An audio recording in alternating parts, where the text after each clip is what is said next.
We've now got complete details and information for DMZ Season 3, and I think it's going to be even better than we originally thought. We've got some new features and additions that until now, the developers have kept very quiet. Instead of the regular seasonal update for DMZ with just a couple of things changing, Season 3 is basically a complete rework of the mode. Brand new features that are going to change how people play this game, including a bartering system that you can craft specific items with for missions and soldier loadouts, brand new items like rebreathers, backpacks, and playstyle specific plate carriers. DMZ is changing in a big way, and if you're excited for it, smash like on this video right now, and if you haven't already, hit that subscribe button and join the channel. We're just about to cross over 900,000 subscribers here, which is insane. We're well and truly on the road to 1 million subs now. Plus, if you subscribe, I'll make sure to deliver plenty of DMZ Season 3 videos and live streams for you all starting next week. Okay then, let's get started. We've got a lot to cover in this video. First up, some information on the new faction coming to DMZ called REDACTED Special Operations. This will become DMZ's 5th faction alongside White Lotus, Legion, Black Mouse, and Crown. Each of these factions is fighting in a big power struggle across the DMZ sites on Al Mazrah, Ashika Island, and Building 21. Now, there's a small bit of narrative here from the blog post for the factions, which I'll read to you. Legion were quickly corrupted once they learned what was inside the various exclusion areas, as they pushed out White Lotus, who are ultimately vying for revenge. Black Mouse, meanwhile, continue to sit in the shadows planning their ultimate power play, while the newcomers known as the Crown are also well on their way to fulfill their own agenda.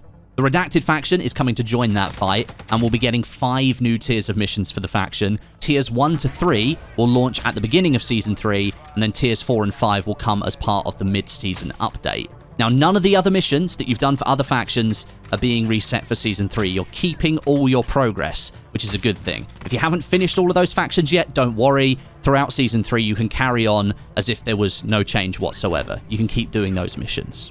Next, we've got to talk about the new bartering system, because up until today, this didn't sound very impressive, but thanks to the extra info we now have, it sounds a lot more cool. All of the items that you can loot and collect across the DMZ, things like purified water, jumper cables, screwdrivers, pictures of a salam, batteries, all those sorts of things, they're suddenly going to become a lot more important. Buy stations will now have a new option added to them alongside buying gear that you need, and those are bartering recipes. These will give you instructions and a list of items that you need to loot in order to build new equipment that you want. At the beginning of Season 3, some of these recipes will be available for most of the new plate carriers and backpacks, which we're going to talk about later on in this video, kill streaks, self-revive kits, and keys to unlock doors. Each of the different maps in DMZ will have different bartering recipe options at the buy stations, and that means that you might need to travel to one map in order to create an item that you need for another map. A little bit like how at the beginning of Season 2, the missions were updated to include different objectives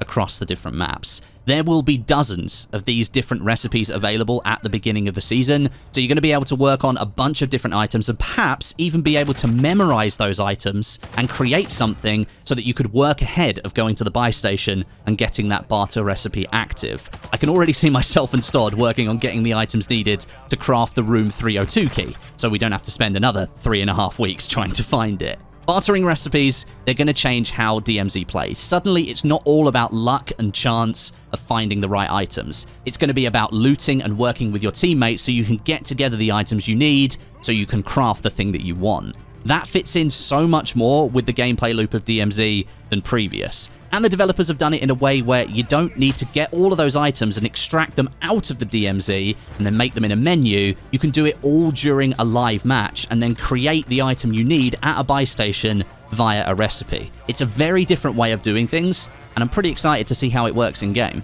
Next up is the active duty operators. This new operator system is replacing the current very basic system of just choosing a character and then matchmaking into the DMZ. When Season 3 launches, you'll be presented with 3 active duty operator slots, essentially giving you 3 separate loadouts that you can pick from. Now, these loadouts include your on-soldier items, so that means your backpack, your plate carrier, the kill streak, self-revive, and gas mask. You're going to be able to change the specific character within these operator slots, so one round you can run as Captain Price, and then you can switch over to Ghost if you want to. But the items tied to each operator slot will stay locked into that slot. That means that you can now store more than one plate carrier, one gas mask, one self-res, and more items across your 3 operator slots, because you can store up to 3 of each, because you've got 3 slots. But the caveat is that they are locked onto that slot, and they cannot be moved around. Now, your primary weapon, your secondary weapon, your lethal, your tactical, and your field upgrade are not locked into your operator slots. They can be shared out however you like. But keys that you extract from the DMZ, they are tied to your specific operator slot, which is a pretty interesting decision, I have to say. This means you're now going to have to think about what keys you have on which operator slot and potentially work to improve your on-soldier items on that slot before going ahead and using the key if they aren't the items that you want. So there's going to be some more thinking and strategizing required from Season 3 onwards before you just jump into a match with your friends. Next is the new items to find in the DMZ, including backpacks, the Rebreather, and brand new plate carriers. These are all going to massively change up the pacing and the combat within the DMZ, as well as the places you can go thanks to the Rebreather. But starting off with those new backpacks, 2 more are being added to DMZ alongside the current medium and large options. We now have the secure backpack and the scavenger backpack. The secure backpack, the red one in this image, is going to secure items stored in it between rounds. All of those non-contraband, non-on-soldier items that you have in your backpack, in your inventory, things like, I don't know, gold bars or extra ammunition, dog tags, laptops, spare gas masks, spare self-reses, all those kind of things that you just have in your bag during a round. If you extract with a secure backpack on, all of those items will be secured in the bag, so that when you spawn into your next round, you'll have access to them again. This is a brilliant new feature, and it could have huge benefits for players who need to collect lots of items for a mission or maybe a barter recipe, but they can't get it done in the round they're in.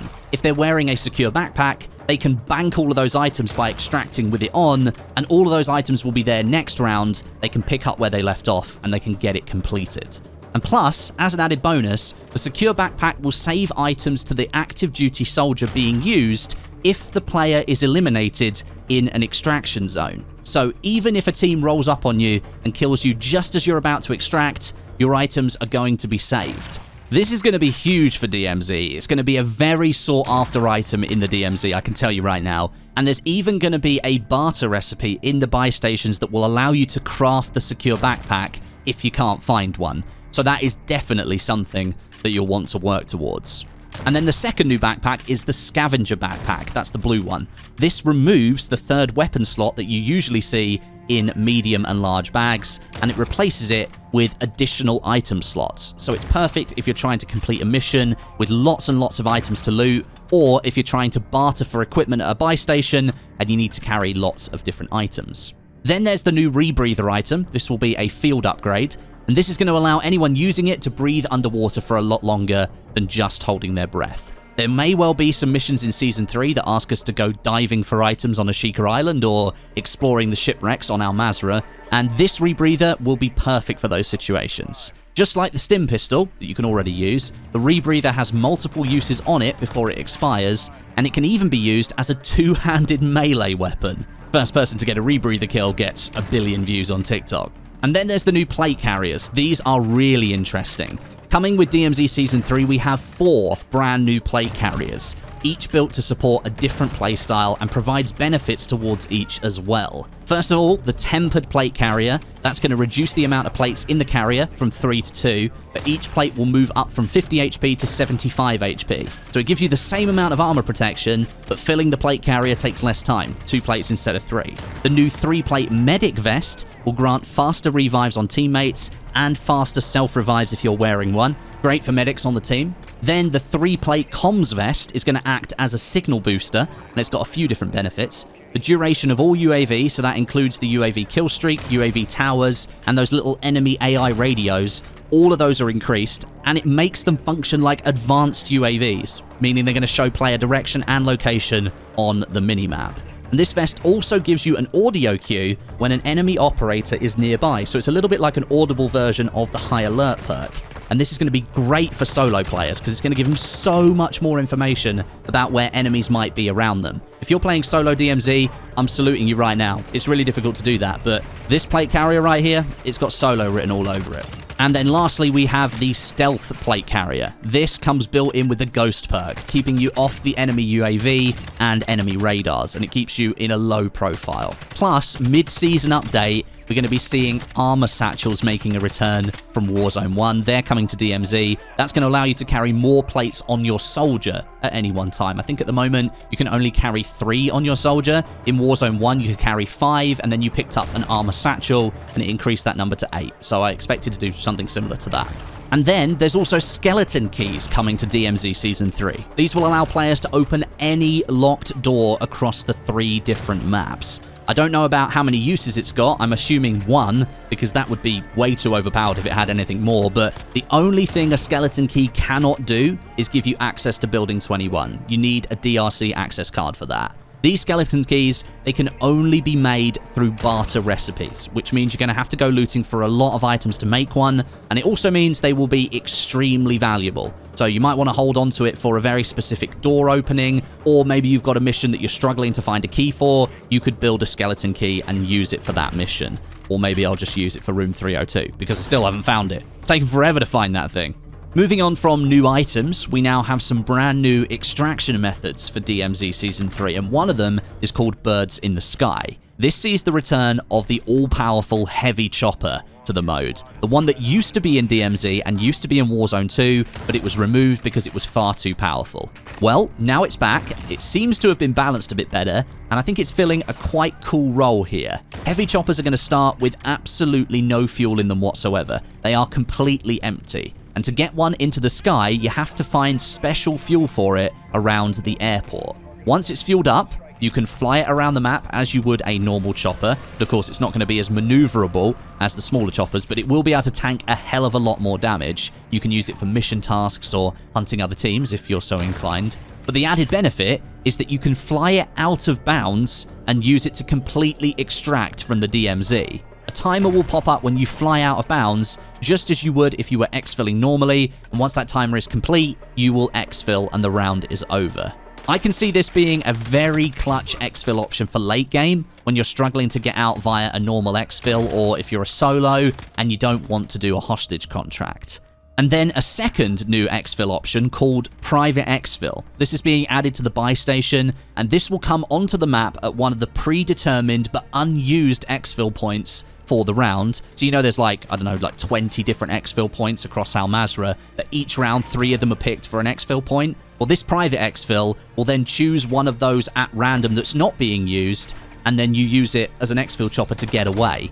At the moment, we don't know if it's going to fire a flare into the sky or anything like that, but it sounds like another option for you to use rather than it being so predictable that you would go for one of the 3 exfil points or maybe take one of the hostages nearby. Both of these options sound pretty awesome, and I can't wait to give them a go. The Contraband workbenches are coming to DMZ, allowing you to change up attachments on contraband weapons that you've collected for a small fee per attachment. Depending on how much benefit is gained per change, the price is going to go up and down. These workbenches will be near the buy stations, but not right next to them, so you will have to go and find them. And this is going to give you a lot more incentive to keep contraband weapons that you like, so you can fix them up to your playstyle, and also it gives cash more meaning in the mode, which is something people have been questioning for a while now. And then last, but certainly by no means least, looking forward to the mid-season update, something big is coming. This image here is at the top of the blog, and it shows an operator looking on towards what looks like a massive sandstorm. Now, this is something that was mentioned when DMZ was first announced for Warzone 2 all the way back in mid-2022, but up until now, we've not seen anything like a sandstorm in the mode. So I would not be surprised at all if at some point during Season 3, we see some kind of dynamic weather update for the game mode. And that's about it. Season 3 is the biggest shakeup of DMZ so far, and I cannot wait for it to get started. If, however, you're craving more DMZ action right now, watch this solo run that I had about a week ago, where I take down a 4-man team camping the exfil looking for some cheap kills. It's a good watch.